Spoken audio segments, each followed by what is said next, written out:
Now, over the years, independently of this list, I made a little list of indications that to me alerted me that I was probably dealing with a curse. I only say probably. I made this independently of Deuteronomy 28, but it's amazing really how close it is. And I happen to have a list of 7. Now I want to be very clear. I'm not saying if you have one of these, it's absolutely sure you're under a curse. You need to examine the possibility and seek God. But if you have several of them, the more you have, the greater the possibility that you're under a curse. And here's my little list.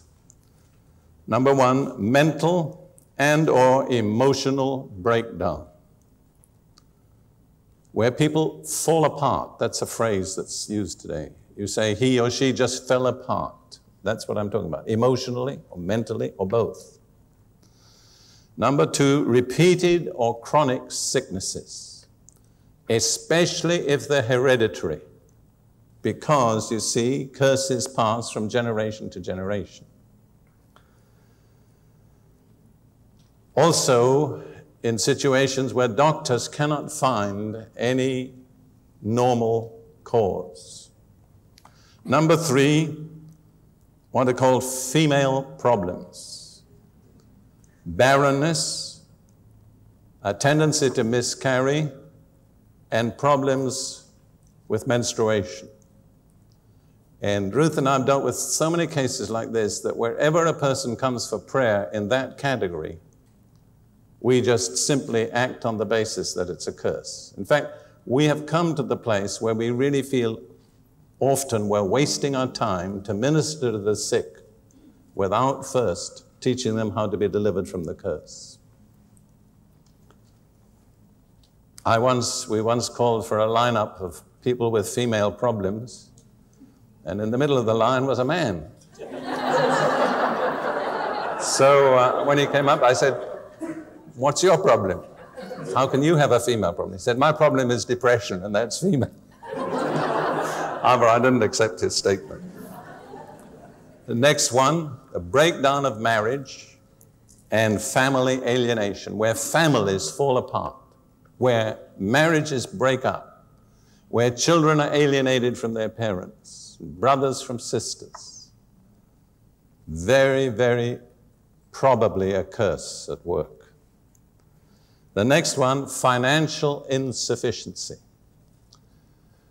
And I want to be careful how I say this. I don't think that poverty, for a short period, it may be a test that God is putting us through.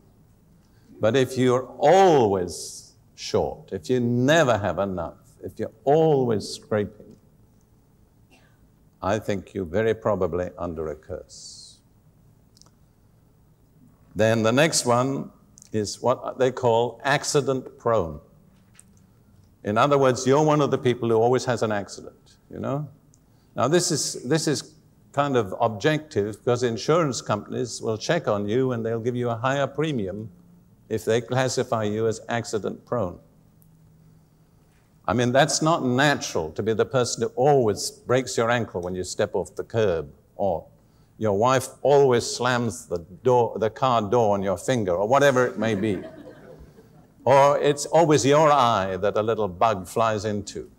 I mean, it's not natural if it's always going on. And then finally, in a family, a history of suicides or unnatural deaths, if there is a frequency of those things in a family. Let me just very quickly go through that again.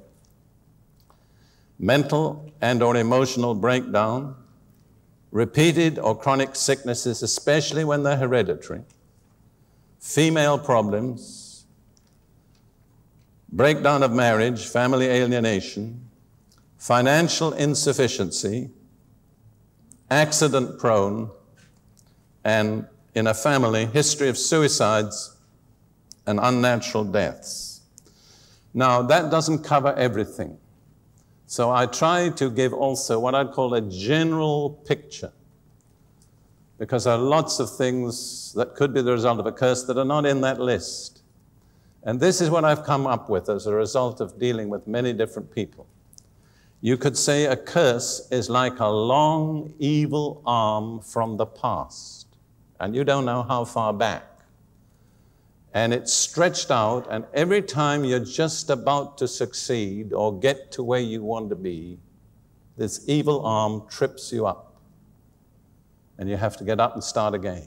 And you get so far, you're tripped up again. And that really becomes the story of your life.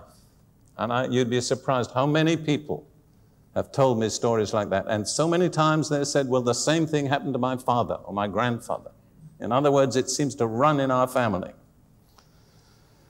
Or another simple picture is a dark shadow from the past over your life, shutting out the sunlight of God's blessing. And you can see other people walking in the sunlight, and you know it's there and real. But somehow the sun very seldom seems to shine fully on you. So if any of those apply, you need to be seeking God as we continue with this message for the Holy Spirit to show you what your particular need or situation or problem is.